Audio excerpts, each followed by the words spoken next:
Folks, I want to thank you all for being here, particularly since I said Morocco is about to play as the first African nation in the semifinals of the World Cup.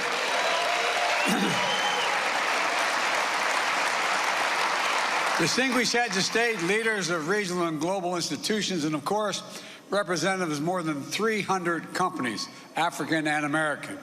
Welcome to Washington. And I want to recognize our co-hosts, the U.S. Chamber of Commerce and the Corporate Council of Africa, two great champions for building and growing ties of business and trade and investment between Africa and the United States, as well as the members of my administration and the members of Congress who are here today. All the members of Congress, please stand up if you're here so I can identify who you are. There's the man. All right, I'm sure you're out there somewhere. Look, this forum is about building connections. It's about closing deals, and above all, it's about the future, our shared future. We've known for a long time that Africa's success and prosperity is essential to assuring a better future for all of us, not just for Africa. I've been engaged in these issues going back to my days as a young man in the United States Senate. When I was on the Foreign Relations Committee, I was chairman of the African Affairs Subcommittee and got to spend a lot of time in Africa. I visited almost all of your countries. When I was vice president serving with President Obama, we hosted the first U.S.-Africa Leaders Summit, including U.S.-Africa Business Forum. We saw so clearly the enormous potential that we could harness if we did it together. And holding the first of its kind summit in 2014 was a watershed moment to cement new kinds of partnerships between our nations. Partnerships not to create political obligation, or foster dependence, but to spur shared success. And I emphasize shared success and opportunity.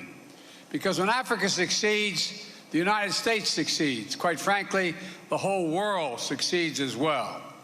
Now, 8 years later, the world has undergone a great many changes. We're still grappling with the deadly pandemic, facing down war and instability, addressing economic challenges with global impact, fighting rising food prices, tackling the impacts of climate change. And each of these crises has only heightened the vital role African nations and peoples play to address the global challenges that drive our global progress. We can't solve any of these challenges without African leadership at the table. And I'm not trying to be nice, that's a fact. African ideas and innovation helping to shape the solutions, and African population contributing to every step. So the only question when I took office was not if we'd host another U.S.-African Leadership Summit, but when.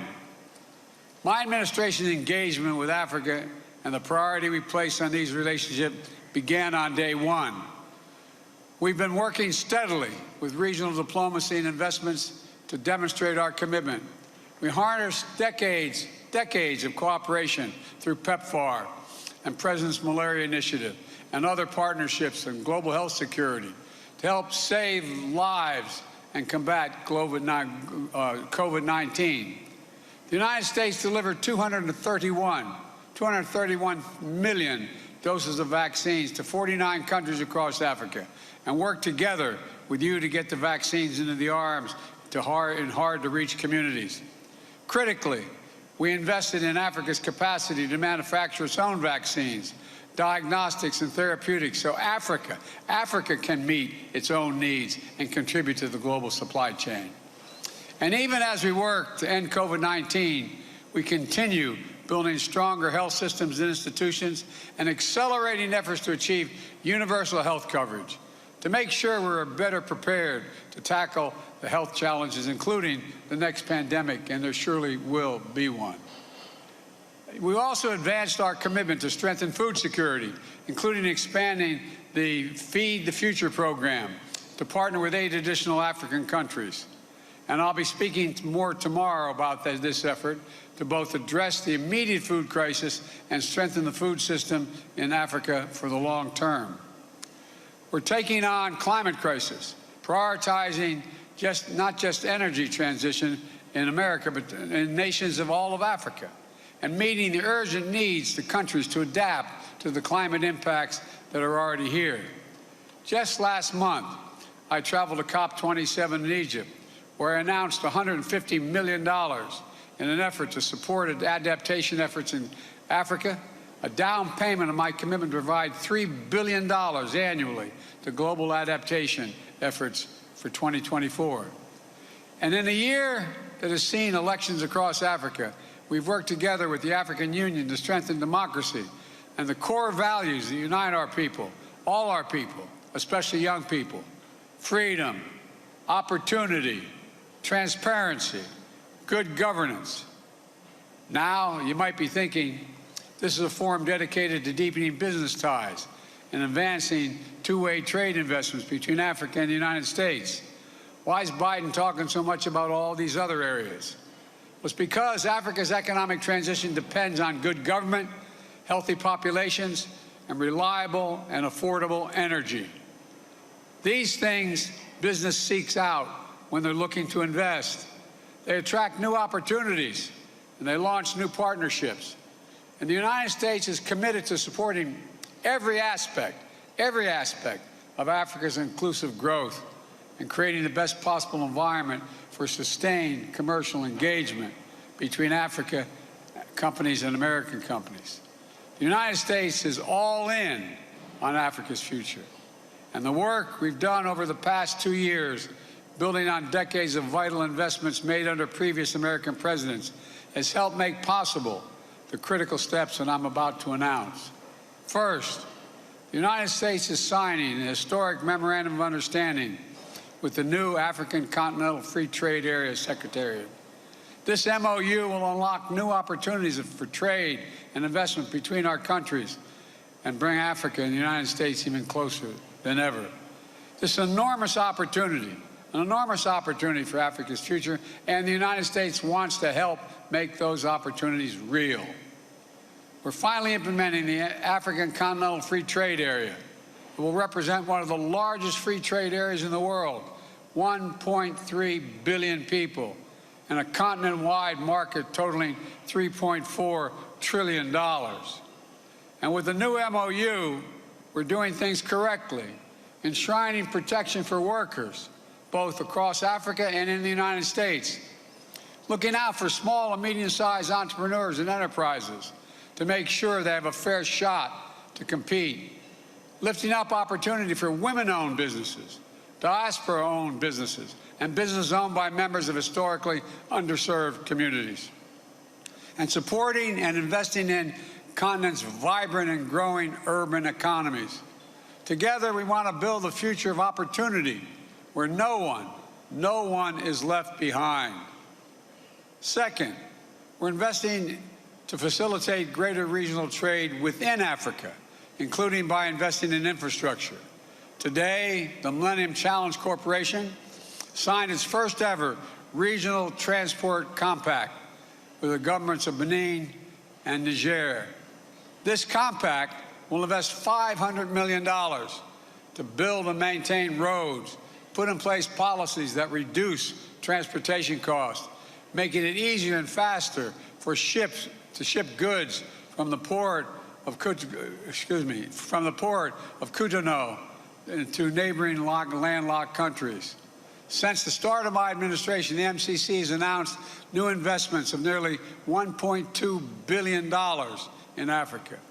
We expect the MCC to commit an additional $2.5 billion across Africa in just the next 3 years, supporting everything from agriculture to transportation to access to renewable energy. In fact, the MCC just announced discussions for partnerships with 4 African countries. Our first COMP4 compacts, Gambia, Togo, to boost economic development, and a compact with Senegal to bolster regional connections, a threshold program in Mauritania to help strengthen democratic governance and pursue policy reform to unlock economic growth.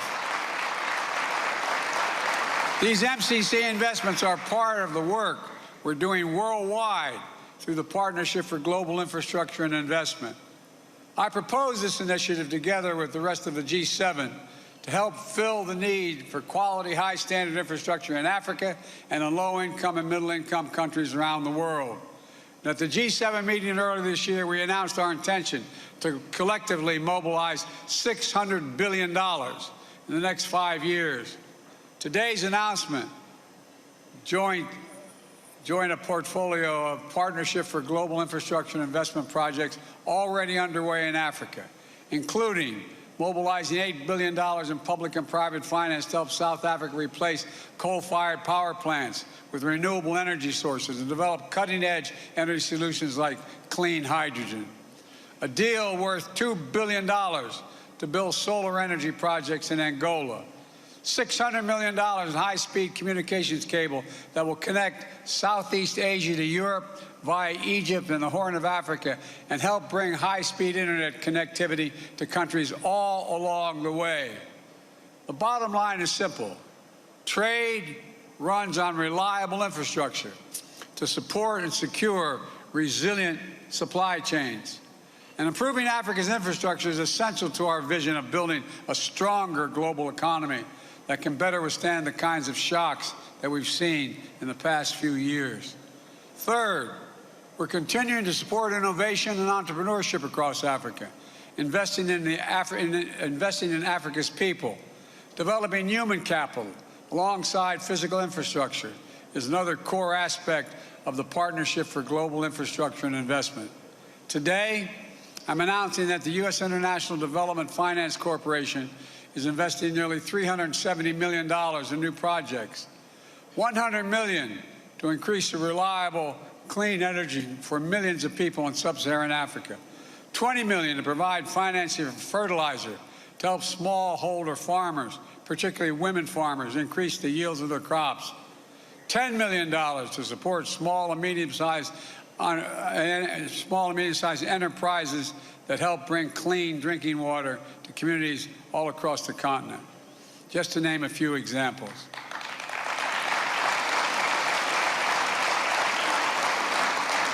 And we also know that one of the most essential resources of any entrepreneur or small business owner who wants to participate in the global economy is reliable and affordable access to the internet. So today, I'm announcing a new initiative, the Digital Transformation with Africa, working with Congress to invest $350 billion to facilitate more than almost $500 million in financing to make sure people across Africa can participate in a digital economy.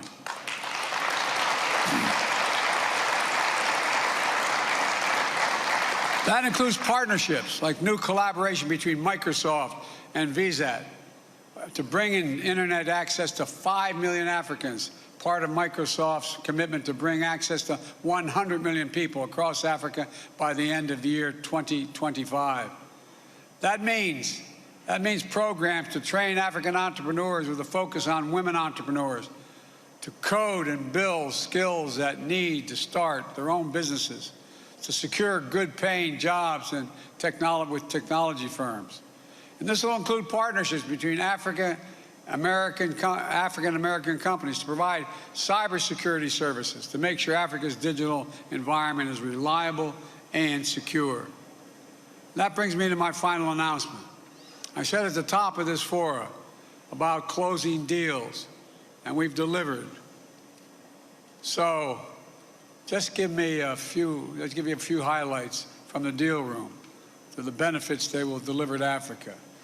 Cisco Systems and Cyber Bastion, a diaspora-owned small business, is jointly announcing $800 million in new contracts to protect African countries from cyber threats. Visa is committing to putting more than $1 billion into Africa over the next 5 years to further expand the operations on the continent, including providing mobile payment services for more micro, small, and medium-sized businesses across Africa. General Electric and Standard Bank will provide $80 million to improve healthcare services and provide access to cutting-edge healthcare equipment. Altogether, the forum has spurred more than $15 billion in new deals, which will lift up and improve the lives of people all across the continent. And that's the biggest deal of all. These are long-term investments that are going to deliver real benefits to people, create new, good-paying jobs, including here in the United States, and expand opportunities for all our countries for the years to come. All of you, the deals you've signed, the investments we've made together are concrete proof of the enduring commitment we're making to one another, government to government, business to business, people to people. The most important, and this is just the beginning, there's so much more we can do together and that we'll do together.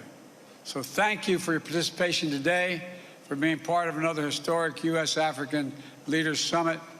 We've got a lot of ground to cover in the coming days, and I'm eager to listen to the priorities you have for the future of the partnership between our nations. So thank you all. May God protect our troops. Thank you very, very much. Appreciate it.